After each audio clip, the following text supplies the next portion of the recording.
Perkenalkan, nama saya Angel Grace Carolina Sinaga dengan NPM 266. Baik, di sini saya akan menjelaskan tentang strategi belajar mengajar SD.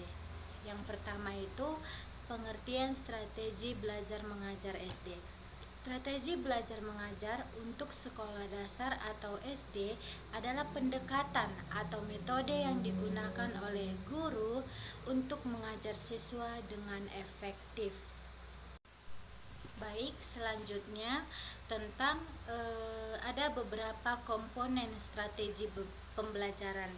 Yang pertama itu tujuan, yang dimana tujuan pembelajaran adalah hasil yang diinginkan dari proses belajar mengajar yang bisa berupa peningkatan pengetahuan, keterampilan, pemahaman, sikap, atau perilaku tertentu yang ingin dicapai oleh siswa atau peserta didik.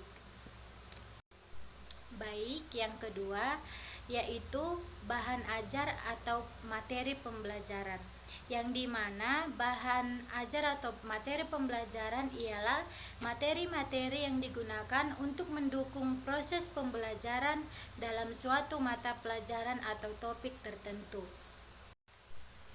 Selanjutnya yang ketiga yaitu kegiatan belajar pembelajaran. Kegiatan belajar pembelajaran meliputi berbagai aktivitas seperti membaca, mendengarkan penjelasan, berdiskusi, menulis catatan, dan melakukan latihan soal. Yang keempat itu ada metode. Metode pembelajaran adalah pendekatan atau cara yang digunakan oleh seorang guru untuk mengajarkan materi kepada siswa atau peserta didiknya. Dan yang kelima, alat bantu atau media pembelajaran adalah berbagai instrumen, perangkat, atau materi yang digunakan untuk membantu proses pembelajaran dan pemahaman siswa.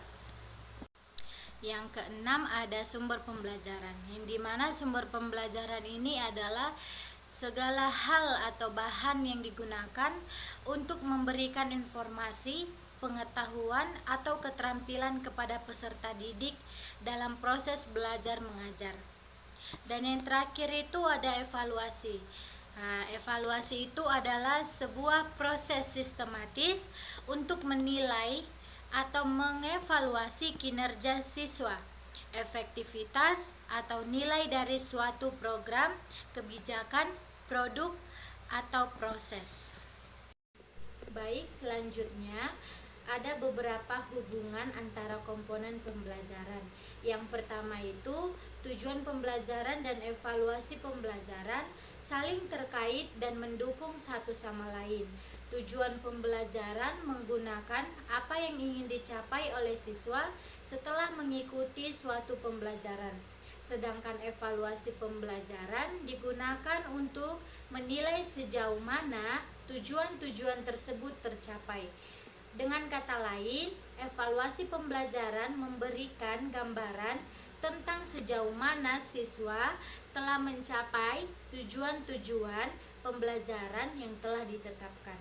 Sehingga tujuan pembelajaran memberikan arah dan fokus untuk evaluasi pembelajaran. Sementara evaluasi pembelajaran memberikan informasi tentang sejauh mana tujuan-tujuan tersebut terpenuhi. Baik, hubungan yang kedua itu bahan materi merupakan dasar atau isi dari kegiatan belajar. Kegiatan belajar memanfaatkan bahan materi untuk memberikan informasi, konsep, atau keterampilan kepada peserta didik. Bahan materi yang disajikan dengan baik dapat memfasilitasi proses pemahaman, pembelajaran, dan penerapan konsep atau keterampilan yang diajarkan. Sebaliknya, kegiatan belajar yang efektif memerlukan bahan materi yang relevan, terstruktur, dan disajikan secara menarik untuk meningkatkan pemahaman dan keterampilan peserta didiknya.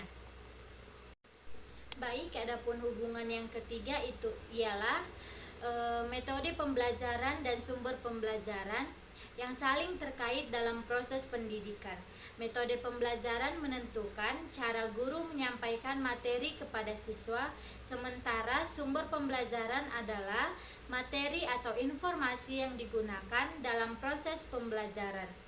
Pemilihan metode pembelajaran yang tepat akan mempengaruhi efektivitas penggunaan sumber pembelajaran tersebut, dan sebaliknya, pemilihan sumber pembelajaran yang sesuai juga akan memengaruhi keefektifan metode pembelajaran yang digunakan.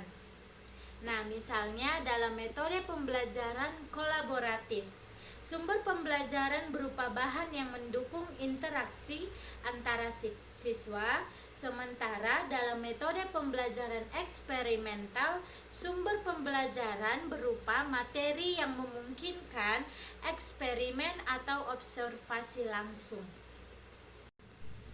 Nah, yang terakhir itu, kegiatan belajar seringkali sangat terkait dengan penggunaan alat bantu atau media pembelajaran. Alat bantu atau media pembelajaran dapat membantu menyampaikan informasi dengan lebih efektif, meningkatkan keterlibatan siswa, dan memfasilitasi pemahaman konsep yang kompleks melalui visualisasi, simulasi, dan interaktivitas.